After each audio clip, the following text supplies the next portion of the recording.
everyone, my name is Zeph and welcome to the Star Network podcast. Today we have with us our special guest, Yinka Ash, who's the founder and CEO of Ashcorp Group. Hello Yinka, how are you? It's good to have you on the show today. Hi Zeph, it's nice to be here. Blessed. Great. So I didn't know that Ashcorp is actually like a conglomerate, and then the subsidiaries are AshLux and AshLuxury. Yes. So this is new for me and maybe new for the audience too. Do you get this a lot? I get it a lot, yes. Yeah. Okay, good. So hopefully we can clear that. We'll clear everything today. Yes. Exactly. Good. So when I hear AshLuxury, I usually just think of like a brand that retails luxury, e-commerce, and your flagship store in Lekki, which is very beautiful. But there's more to your business, right? Like we said, we're going to clear up this whole Ashcorp group. Can you give us more context to what your business operations are about? Great. So Ashcorp is a luxury, fashion, and beauty e-commerce business with operations in Lagos and in London. In Lagos, we have AshLuxury, which is our retail store. We're licensed to retail about 60 international brands, both in-store and online.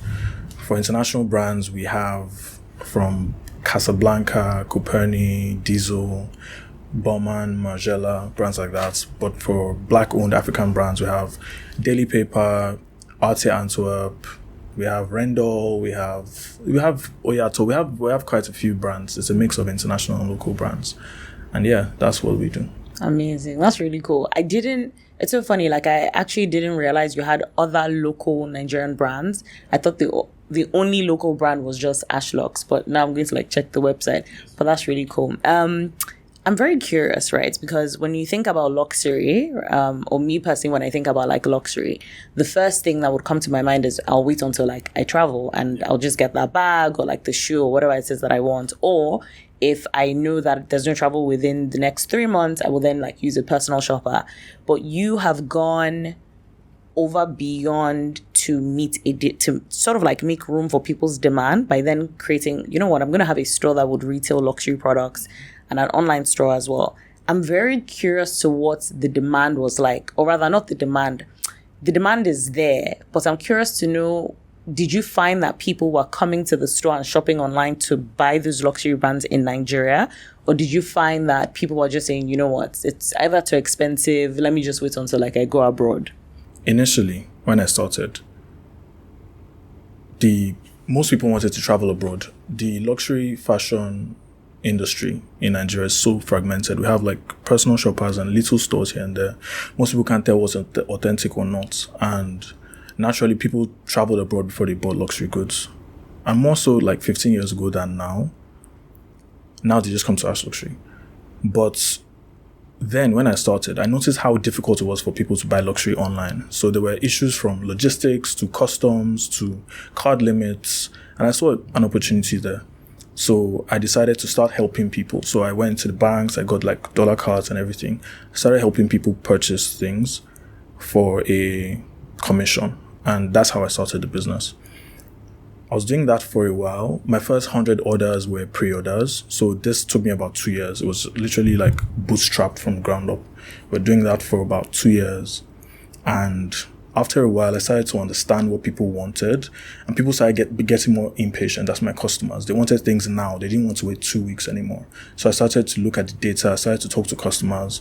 And I started to buy what's fastest selling. And that's how I started. My warehouse when I lived in my house was with my parents was my room was like a warehouse, literally. It was like that for a while, and then in 2017 I opened my first store, and the rest is history. I like how you've literally just painted you solved the problem, right? People were trying to order things, but like you said, the shipping issue is such a nightmare. The custom charge on top of it is a nightmare. The card limitations, and with how Nigeria can be, very fluctuating with our exchange rate. Sometimes you can buy up to something with $200. Tomorrow it's $50. Yeah. So I like that you built in accordance to, let me actually solve this problem. But I'm very curious, everything you've said just shows resilience to me, right? You identified a problem, you solved the problem. So I would say these are the characteristics of someone who's very resilient, and your ability to problem solve. Would you say that this is something that you've learned through life experiences, maybe through a mentor, Or would you say like it's just innate in you? Some of the founders I speak to, some of them are like, oh no, Zeph, like I've always been like this, and some are like, this was learned and I had to learn it. In your case, where would you say you fall on that spectrum? I'll say it's a balance of both. I actually never saw myself doing fashion, right? There are videos of me telling my parents I wanted to become a doctor.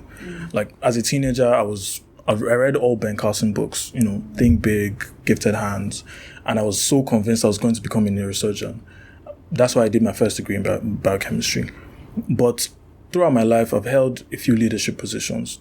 Naturally, being the first child, you're a leader, right? Being maybe head boy, senior prefect, but nothing has tested me as much as starting a business. So, it's a bit of both, And I have so much empathy for people that are starting businesses, but it's a bit of both. Like I learned a lot on the journey, but I've also sort of had leadership in me.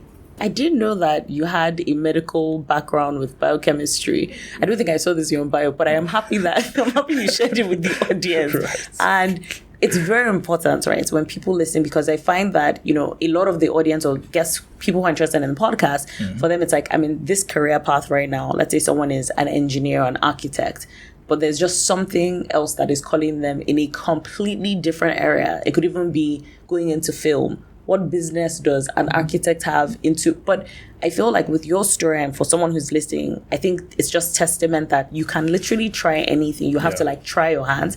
But what was that light bulb moment that made you think this is the route, like with fashion, like beyond seeing a problem? Because like you said, you thought you'd be going to medicine, but there must have been something that triggered, you know what, there's something in this fashion space. Was it just like the business opportunity and then you ended up realizing, okay, I'm like a fashion brand, or was there more to it? So after my biochemistry degree, I had a conversation with my dad and I told him I wanted to start or continue the business because I started in my final year and I wanted to do that through my NYSC.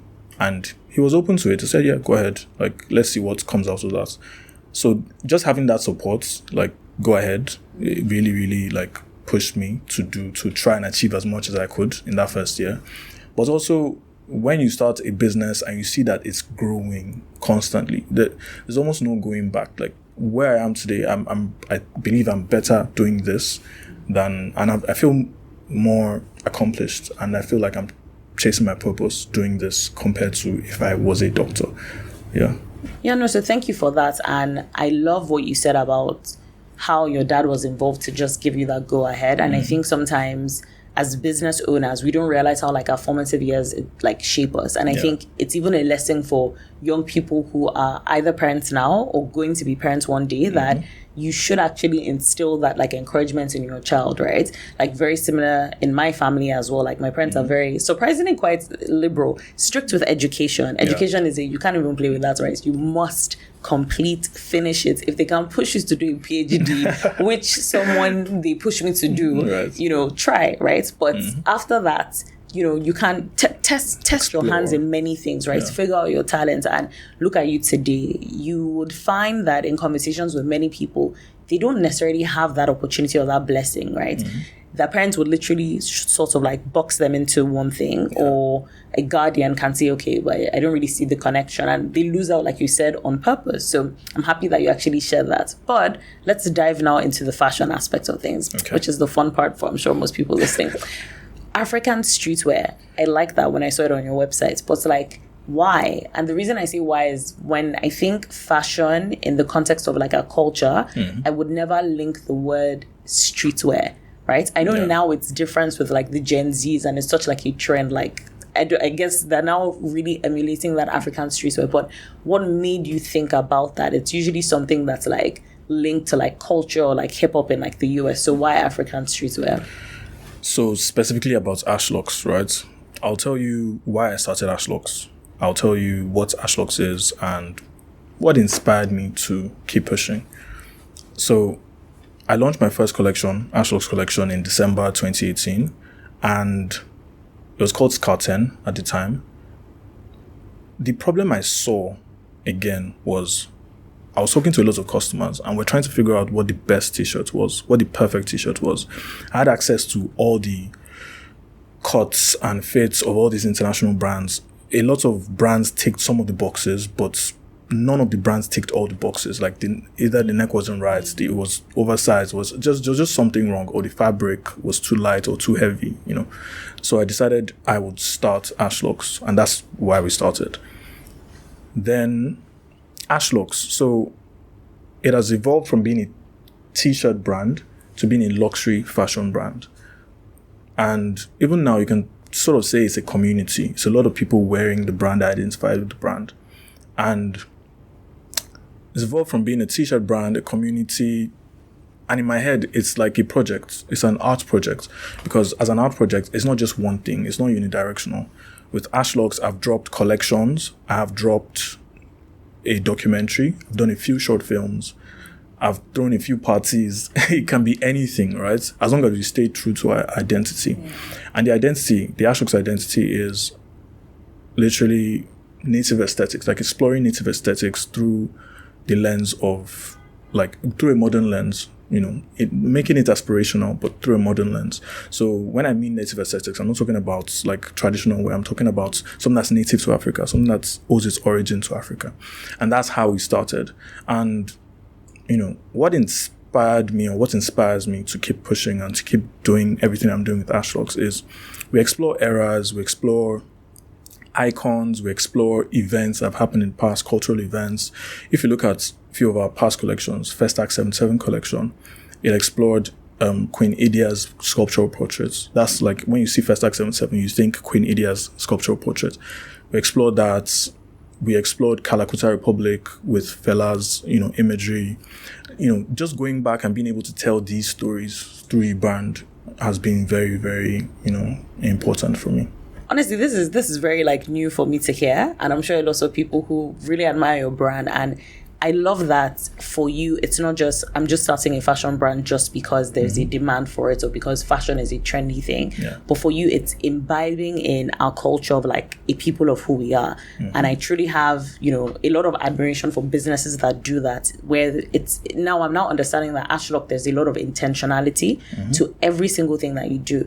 I like what you said about fixing the problem of, you notice a simple t-shirt will not have, something will be missing, right? Yeah. And it's like, you know, when you shop abroad in a certain store and then you come to Nigeria and you buy something, you can just sort of tell. Now it's a bit different. Our fashion has completely evolved to the point where I think now most of my clothes are like Nigerian brands because that's incredible. And then for now, my bags and shoes, I would still like go abroad because from a leather, it's here. But in terms of the finishing, we're still figuring it out. But just that evolution. So I like how for you was, let's even solve the basic tee. Like everyone needs like a basic tee, right? You look cool in it, you wear it like 24/7. Let's even do the R&D there and solve it. And then going into the cultural aspect of like Fela and like all these different explorations, I think it's very interesting. You mentioned you did a documentary, right? Can you share more on that documentary? Like, what was this about? It was about Fela's estate, Fela as an icon. You know, being able to tell Fela's story was such a privilege because he was so eclectic. He was such a dynamic person, right? And we had to speak to people that knew him. So I spoke to a few people from Madam Yinka Gallery, and a lot of people. I'll probably share some more about, you know, the documentaries on YouTube. But yeah, that's what it was about. And we shot short films. We tried to sort of tell the story for the era or the person by shooting a film. It's in that way, it's, you know, we're able to tell the story better. Amazing. And where can I find this? Like if someone is like, oh, I want to watch this documentary, is it on your YouTube page? It's on YouTube page. You can just search Ashlocks and you see our Fela documentary, you see our runway show as well. Amazing. And a few other things. Amazing. Yeah. And you know what I think is also very key? The fact that as an African fashion brand, you are telling these stories. If you think about it, like for the international market, who is interested in Nigerian fashion, but they see it looks nice, but no one is going deep to storytell. Now that is changing, right? And it kind of leads me to my next question. How do you see like indigenous brands like yourself sort of incorporating like our culture and our heritage into like the pieces that they make? I know, for instance, like I hope I can mention another brand like Akikeri, for instance. Now, personally, now she's now one of my favorite brands because there's a lot of like cultural connotations to like the straws and everything, and I absolutely love it. Now, hearing you speak about Ashlux and taking into like how you make your pieces, like historical context. Now, I'm going to go on your website and look with a fresh new set of eyes. Like, no, wait, so there's a story behind this, but I think the international partner who's looking at your brand, who doesn't know anything about Nigerian history or culture, you are then taking that responsibility to like share that story through fashion. What do you think this is doing for us in terms of like global perception when fashion brands like do this? When you look at Afrobeats and its resonance with the global north, it's so many people love Afrobeats because of how authentic it is. And I see that happening gradually with our fashion. Lots of people love our fashion brands wherever we go in the world. People really want something that's authentically African. And being able to tell these stories in so many different ways is what sets us apart. And I think that it would really, really be big for our industry over the next couple of years. You know, African fashion being the next Afrobeats. And when you look at a brand like us, and I'm sure many other brands, the way we approach research and starting like developing collections is like really going deep into what is native to us, what is from us. For us, for example, we look at hairstyles, we look at clothing, social wear, we look at royalty, we look at architecture, we look at everything within that era, that person, like, and we take elements from that, and whatever our translation or reinterpretation of that is, that's when the clothes come out. That's like after. Right. And that's what I see with a lot of brands. And a lot of people are more intentionally telling their own stories their own way. And there's no way, if we stay authentic and we continue like that, we'll become the next big thing. Correct. Yeah. I feel like the movement is already here. And I love how you started with music, because I feel like Afrobeat has like set that stage. But now like our fashion, like it makes me so excited. Like you get to the point where when I take like bags from like a Nigerian brand, like the cute beaded bags, I get so many compliments. Like literally walking into like Selfridges is like, where is it from? And I make sure I say it proudly. It's a Nigerian designer. And I say it is a Nigerian designer. Oh, your top is nice. It is a Nigerian designer. I just feel like we're getting there. So I'm happy like you're telling this story on AshLux and your consistency. But like even speaking about consistency, you know, we were speaking earlier and I said how when I moved back in 2015, I knew about AshLux. But it's so interesting how you've managed to stay relevant. And I say this with praise because you have many fashion brands who started ages ago, right? And today, I don't know why, for whatever reason, maybe it's like, I don't want to say markets is saturated. I don't think with fashion it can ever become saturated because there are different styles.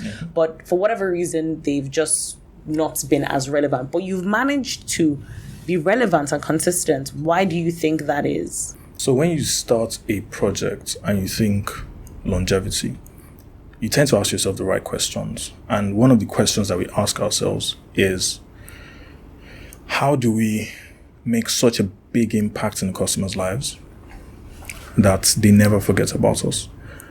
And it's such a simple thing that you wouldn't have expected to hear, but it's literally that having that constant rapport, that constant conversation and dialogue with the customer, learning them, you know, adjusting things to meet their demands, because your customer evolves every year as a fashion person. Fashion is very ephemeral, right? Every year there's something new. Your customer wants something new. Some customers want the same silhouettes, the same things, maybe different colors, different fabrics, different graphics. Some customers every year want something totally different. This season, straight legs. Next season, wide leg. This season, oversized t-shirts. Next season, something tighter that flaunts your body. This season, a regular fit jacket. Next season, they want a crop jacket. So being able to be conscious and look at your customers and meet their demands season after season is something that is very important and has kept us relevant for as long as possible. Then secondly, I would say having an authentic brand and staying authentic and staying very intentional and consistent with your branding. You know, I mentioned what AshLux is. It's literally native aesthetics, looking at it through a modern lens. If we stay consistent like that, a lot of our customers know us for that one thing, and they would always keep coming back. You know, chasing virality is very fleeting, but when you stay consistent and you deliver the same level of excellence to your customers year after year, they aren't going anywhere. They might test some new things, but they will continue to come back to you. Yeah. Correct. I like that. I like what you said about chasing virality. I'm just going to repeat that. It's very fleeting. And I think that will resonate with a lot of people, or just like wake people up, because it's very easy to see a trend and then follow that trend. But the problem with trends is that it's a trend, right? It has a very short lifespan, and then people are on to the next thing. And sort of what you're saying here is stay true to yourself, and the people who know AshLux for AshLux and love the brand, they will keep coming back with how you make iterations, but because you've been authentic, they will come back. Now you have a project called Yacht. Can you share more about this? I like that it's geared towards empowering like young creatives. I feel like as business owners or like a thought leader in your space, I always feel that your life should not just be about yourself, but you're doing something to impact other people, right? You're building legacy. And I like when I saw that you have Yacht to encourage young people. Can you share more about this? As a business owner, entrepreneur, as I evolve, right, and I grow through the different phases of starting a business, owning a business, leading a business, there's so many mistakes and challenges that I have faced that were very pointless, that I wouldn't have if I had a mentor or if I was part of a structured mentorship program like YA Arts. And what we do at Ashcorp is we take a portion of our profits and we invest that in grants for some of the young entrepreneurs. We go to schools and we educate them about life beyond their degree, because not everyone is going to be an entrepreneur, but we need to really show these people and these students what it means when you come out. Like the world is a real place and it's tough, right? And you don't learn that in the four walls of the school. So we do that. We also invest in Sunday markets, right? Which you said you had attended before. We invest in that. Nobody pays. Vendors don't pay. We set it up and they come and, within our retail space, they're able to showcase and hopefully meet new customers. So we invest in those things. And I feel like these are opportunities I never had starting up. But the least we can do as a business that's doing well is to invest and constantly invest in the ecosystem, in other people. And hopefully, one day we'll see the results. Correct. And I like what you just said about Sunday market, that nobody pays. I just assumed, you have to like pay, because that's usually like the norm. And whichever way any business owner decides to go is fine. But for you, for your own ethos and your principle, that's what you want to do. Yeah. And I think the power in that is that it's almost like a domino effect, because if those brands then do well and they scale, that puts Nigeria on a global map, right? Yes. If you're on a global map, then people are then interested. Let me come and look at other fashion brands, and then there's wider collaboration and wider opportunity and wider resources and wider impact. So I'm happy to hear like you're thinking that big. Yeah. And in the case of the children, the grants are very important. Like you said, like people don't school is great, but the school is just theoretical, right? No one really prepares you until you experience it yourself. So like, well done, and that's an initiative as well. But let's talk about like challenges to building a business, right? And I know you did mention you identified like gaps, whether it was in your research or people would like develop t-shirts and they don't come out well, or like there were like customer issues, etc. But what did you find to be most challenging when you were building an e-commerce business? I know you also have the flagship store, you have your projects. What have you found challenging? So when I started, first website, AshLuxury, was about 2017. I built it myself. I was watching YouTube videos and I was just copying and pasting, right? But now the challenge is that the industry is still not as developed as I would like it to be. It's still very underdeveloped compared to the Western world. So what that means is there's a lack of talent. Like there aren't a lot of people. And where there's talent, there's a lot of people have outdated skills, because the Western world is moving so fast. Like with AI and everything, things are moving too fast that we're almost unable to catch up. Mind you, we still have talent in Nigeria, and I think I have one of the strongest teams when it comes to e-commerce.